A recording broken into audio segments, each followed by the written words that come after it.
नमस्कार मैत्रिणींनो, तुमचं माझ्या यूट्यूब चॅनल सौंदर्य डिझायनरमध्ये स्वागत आहे। आजच्या व्हिडिओमध्ये मी ड्रेसची स्टिचिंग दाखवते।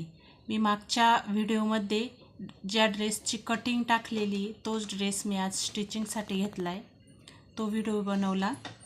तर कटचा ड्रेस आहे, कटचा ड्रेस शिवायचा आहे।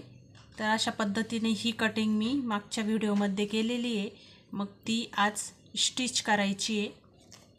तर मी कशी स्टिच करते ते स्किप न करता पूर्ण व्हिडिओ बघा।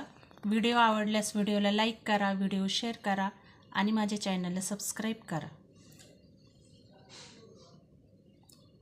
हे जे आहे मी मागचा आणि पुढचा गळा कॅनव्हासवरती आखून ठेवलेला आहे, त्यासाठी कपडा पण कटिंग करून ठेवलेला आहे।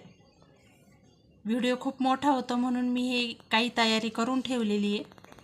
आता हे कसे आखलेले ते मी तुम्हाला दाखवते।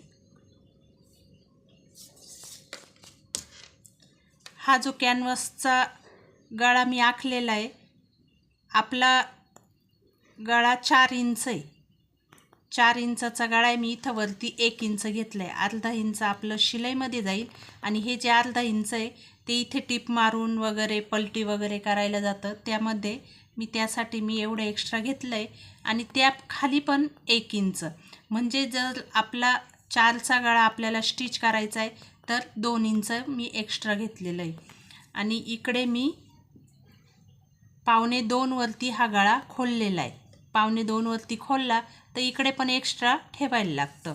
आणि हा 2.5 इंचावरती इथे मार्किंग केलेली, इथे 1.25 आहे, इथे 2.5 आहे। हे अंतर 1.5 इंच घेतलं तरी चालतं, मी 1.25 इंच घेतलं आहे। हे शोल्डर व्यवस्थित बसतं मग। तर याच पद्धतीने हा पण गळा मी आखून घेतलेला आहे, तो आता मी कटिंग करते।